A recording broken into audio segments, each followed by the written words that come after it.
بسم اللہ الرحمن الرحیم۔ یہ دو گروہ ہو گئے، پہلا گروہ متقین کا، مومنین کا، دوسرا گروہ ان کے مد مقابل کفار کا، اور تیسرا جو کفار سے بھی ڈینجرس گروہ ہے، اب اس کا تذکرہ شروع ہوتا ہے۔ وَمِنَ النَّاسِ مَن يَقُولُ آمَنَّا بِاللَّهِ وَبِالْيَوْمِ الْآخِرِ وَمَا هُمْ بِمُؤْمِنِينَ، اور لوگوں میں سے کچھ ایسے بھی ہیں جو کہتے ہیں کہ ہم اللہ پر اور روز آخرت پر ایمان لے آئے ہیں، جبکہ وہ ایمان نہیں لائے۔ یہ کون ہے؟ منافق، سب سے خطرناک طبقہ۔ ان کی پیدائش زیادہ تر مدینے میں شروع ہوئی تھی، اور منافق پیدا تب ہوتے ہیں جب ان کے مفادات، ان کو اپنے مفادات دونوں پارٹیوں کی طرف نظر آنا شروع ہو جائے، یہ منافق ہوتے ہیں، اور دیکھتے ہیں کہ جو پارٹی جیت گئی ہم کہیں گے ہم تو تمہارے ساتھ تھے، لیکن لنک دونوں سائڈ پہ رکھتے ہیں، اسے کہتے ہیں منافق۔ تو یہ مومنوں کے ساتھ کیا کہتے تھے؟ ہم اللہ پر اور قیامت پر ایمان لے، ہم رسول پاک پر ایمان لے آئے، اللہ گواہی دے رہا ہے۔ اب یہاں پہ دیکھیے، توجہ فرمائیے گا، یہ تکفیر والا مسئلہ ہے نا، جس نے امت مسلمہ کو ایک عجیب و غریب مسخ شدہ چہرہ اسلام کا دنیا کو پیش کیا،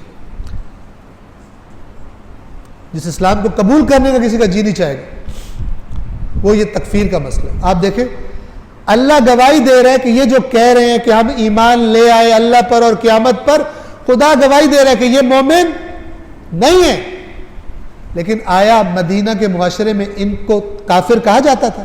نہیں، یہ مسلمان سمجھے جاتے تھے۔ کفر کا فتویٰ اس کو دیا جاتا ہے جو کہے کہ میں کافر، میں نہیں مانتا، ٹھیک ہے؟ یہ منافقین جو قرآن نے جن پر سٹیمپ لگایا ہے کہ یہ کافر ہے،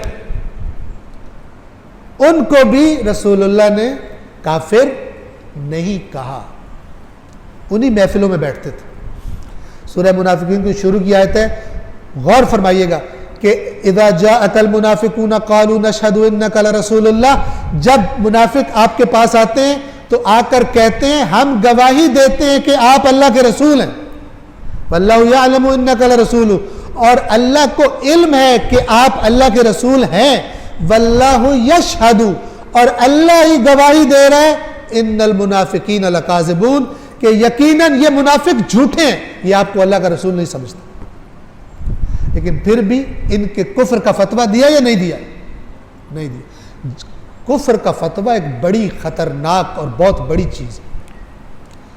آج کل تو جو اینٹ اٹھاؤ نیچے سے کفر کا فتویٰ نکل آتا ہے، ٹھیک ہے نا؟ وہاں مدینے میں جن کے کفر کی گواہی قرآن نے دی ہوئی ہے، ان کو بھی کافر نہیں کہا گیا۔ خوارج کے بارے میں اللہ کے نبی کا فرمان موجود تھا، دین سے اس طرح نکلیں گے جس طرح کمان سے تیر نکل جاتا ہے۔ مولا علی نے خوارج کو کہا کہ یہ کافر ہیں، خوارج نے کہا علی کافر ہو گیا، علی نے نہیں کہا خوارج کافر۔ آج کفر کی فیکٹری، کفر کے فتووں کی فیکٹری کیسے کام کر رہی ہے؟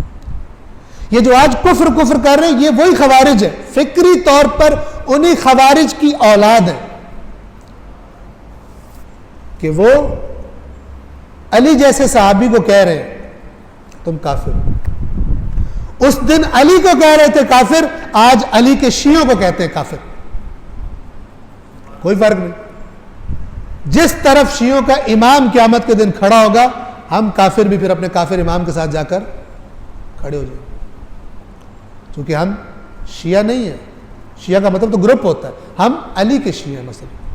البتہ یہ علی کا شیعہ ہونا ایک بڑا بلند درجہ ہے، صرف کہہ کے خوش نہیں ہونا ہوتا، ٹھیک ہے نا؟